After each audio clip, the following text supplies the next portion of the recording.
I'm Rachel. I'm Mindy. And welcome to Needles and Nerds. Today is our boy George Washington's birthday, so we decided to celebrate. We found out that SCAD FASH was having an exhibition on Cinematic Couture, which focuses on historical pieces from movies, and we decided we had to go. So this technically isn't actually related to George Washington, but it's the closest thing we could get to an historical outing on a short notice. But I mean, come on. It's historical movie costumes. It was really neat because a lot of the pieces were actually out. They weren't behind glass, so we got to get really close to them. We got to get kind of a 360 view of a lot of them, which was just a really neat opportunity. And so here are the pictures that we were able to get and our reactions to the different pieces we saw. This is Marianne Dashwood from Sense and Sensibility, portrayed by Kate Winslet. This is her wedding dress. And I was absolutely struck by it. The detailing is absolutely stunning. We have this really great close-up picture of the front, and you can see the embroidery on the collar work, as well as there's a really interesting front closure. I like the brooch. It also looks like there may be some embroidery on it on the brooch, yeah, that matches the dress. The front piece, it looks like it's attached to the coat, and it kind of creates this whole over piece, which I think is what we tend to see with the Regency dresses, is a lot of them have that over bust coat. My favorite part was easily the train. It's absolutely gorgeous, extremely long. Most Regency dresses wouldn't have a train that long. That's her wedding train. And I enjoyed the detailing on her sleeve, just the hand embroidery there. I assume it's by hand. But I thought it was a lovely little detail to put on the sleeve to make it a little bit more visually interesting. As well as I just thought her veil was just absolutely stunning. Next up we have Colonel Brandon, portrayed by Alan Rickman in the same film. And this is, I believe, what he wore at the wedding as well, his officer's uniform. And the red was just absolutely beautiful to see in person. And I was able to see the pleating in the back, which was insanely helpful for me. I've only dabbled in men's clothing, and the pleats are still what kind of trips me up. So that was really useful. Yeah, it was nice. I like his boots. All the buttons, too. All of the buttons, and only some of them work. If any. If any. So the materials on this were... we have red wool with green cuffs. His buttons are brass with silver cuffs, and his epaulets. Epaulets. I never knew how to pronounce that word. I've only ever read it. Well, you learn something new every day. And the breeches are made of a cream cotton with wooden buttons. Ooh, wooden buttons. And then the boots have black Russian leather. Black Russian leather, fancy. And here we have Elinor Dashwood, portrayed by the illustrious Emma Thompson, my favorite. This dress was appearing purple to us, but then the picture that they provided from the movie looks very blue, so it must kind of change under lighting, which is really interesting. But I just thought it was a very lovely piece, and I just absolutely love this movie, so getting to see these pieces in real life was just absolutely amazing. It is described as lilac silk, evening dress with gold embroidery, cream lace. Her stole is lilac silk open work net with striped edging and fringing. That's her shawl, which is absolutely gorgeous and can be seen in other Regency pictures too. So that style of stole. Yeah. And also the silk is a crepe silk. Yes. Although neither of us have seen Becoming Jane as of yet, I just thought this dress was absolutely gorgeous and had to take a picture. It's from, as I said, Becoming Jane, with Anne Hathaway portraying Jane Austen.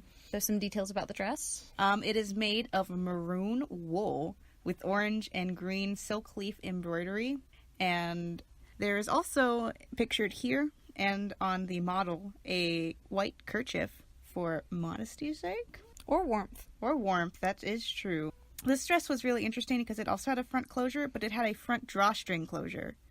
It was not hooks and eyes like the others.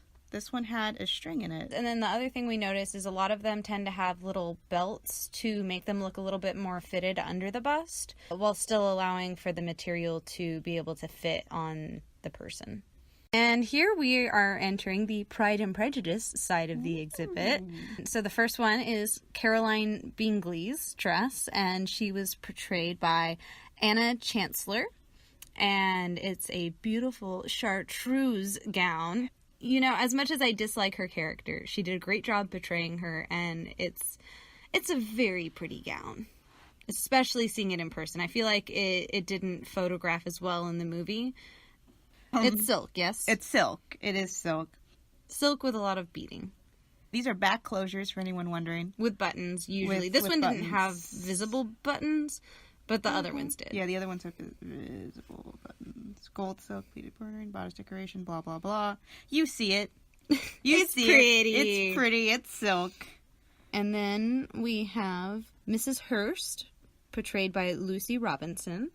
And this dress was just absolutely beautiful because it's not actually a two-tone fabric. It's stripes of two different colors, but the way that it reflects and looks, it kind of changes colors in the light. And I just thought that was just an absolutely stunning effect. I think you mentioned this as well, is the neckline is just very different and absolutely beautiful too. Extremely low cut. It kind of has almost a V. Not quite a sweetheart, but it dips real in there. It's got a couple of brooches on the very down center to accent, which is absolutely gorgeous. And this one, as we mentioned before, has the back button closure. Back button closure, yeah. Front closure would not work with this low cut, not like on the other dresses. And next we have what you all have been waiting for. Mr. Darcy and Miss Elizabeth Bennet, portrayed by the fantastic Colin Firth and the wonderful Jennifer Ale. This was really neat, being able to see the piece in person. We had a very hard time getting the balance right in being able to see the white of the waistcoat as well as the black of the outer coat. This is us learning photography without the ability of flash. Yes, flash was not allowed, so that made it a little bit more difficult. But it is a waistcoat with an undershirt and I believe a cravat as well. Also breeches. I hate breeches. But absolutely fantastic seeing this in person. And then Jennifer Ale's gown. I believe this is the outfit that they wear during the ball where they're dancing together. The embroidery on the fabric is absolutely beautiful, as well as we have some detailing from the little belt she wears, which seems simple, but when you look at it, it's just absolutely gorgeous. One of my favorite parts about Regency is how simple it can look, but then just how lovely the overall appearance comes across. Some of that can come through in Mr. Darcy's buttons are actually embroidered buttons. They were absolutely fascinating to try to figure out how they were made because there was embroidery on the buttons. So it seems like they probably were cover buttons or some variation of that, but I don't know enough about buttons to know for sure. Miss Bennet's dress was a cream silk brocade with pink and gold metallic thread.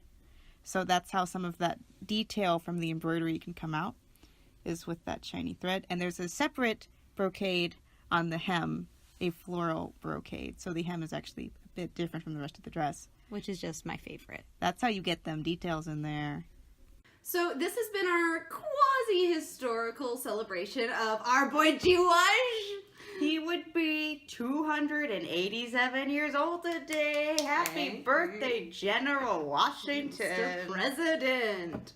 So, in order to celebrate, please enjoy our historically accurate and artistically significant portrait of the General for his birthday. Coming up soon will be our sewing series on making a movie-accurate Cinderella gown from the 1950s cartoon. It'll be out whenever I finish it. It will include a detailed analysis on her gown and why I chose the materials I did and different techniques that I wanted to use, as well as then kind of a summary of the project construction itself. In the meantime, you can follow our misadventures on Instagram at Needles and Nerds, We just visited Anachrocon, a alternate history convention that just celebrated its 10th anniversary, so you can see all of those pictures there. Plus the pictures that we have taken from this little exhibition. Until next time, remember, the only place where housework comes before needlework is in the dictionary. Ah, wise words from Mary Kurtz. Who's Mary Kurtz?